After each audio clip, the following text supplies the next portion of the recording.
I'm Brian McLaren. Thanks for being part of this quest for a new kind of Christianity.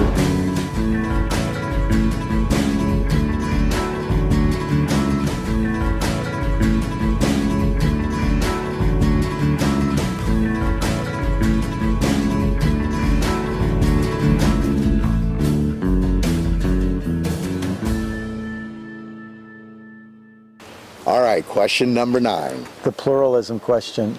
How do followers of Jesus relate to people of other faiths? So what is pluralism? Well, I think you can make a distinction between 3 things. Totalitarianism, that's an approach where you say it's only us and anybody else is an intrusion and we will kill them or eliminate them, drive them away. Second is dualism. There's us versus them and it's always a fight. And then third is pluralism, where you say, you know what, there's a whole lot of us different groups, and we've got to figure out how to get along. Well, and why is this important? Well, it's important for 2 reasons. First, I think a lot of Christianity in the past has been dualistic, always in a fight with people of other faiths, us versus them. But many times when people move out of dualism into pluralism, they embrace a kind of relativism that says, oh, whatever you believe, it's okay. Whatever religion you are, it doesn't matter. And the way they move into this kind of relativistic pluralism means they lose Christian identity. My desire for a new kind of Christianity is for us to seek a kind of faith that has a deep, committed Christian identity, but that is not an identity that makes us be fighting with people of other religions, but actually sends us toward them with love and connection and commitment and mutual respect. Whenever the subject of pluralism comes up, obviously John 14:6 comes up. Yeah, that's an important verse. Jesus says, I am the way, the truth, and the life. No one comes to the Father but by me.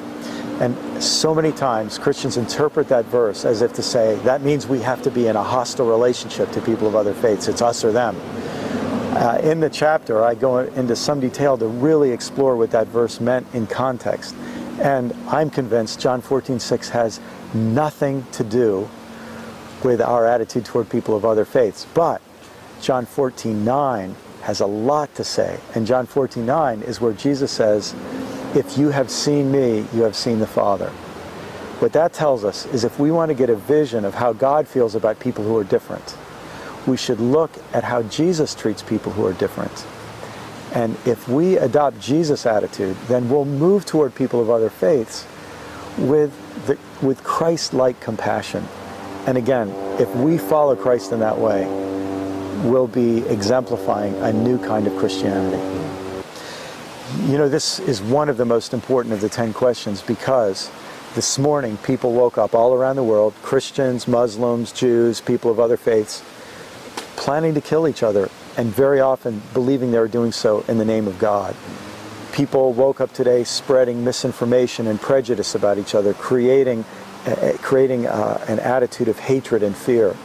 If we don't find a new attitude toward our neighbors of other faiths, as committed followers of Jesus, we'll continue to be part of the problem instead of part of the solution.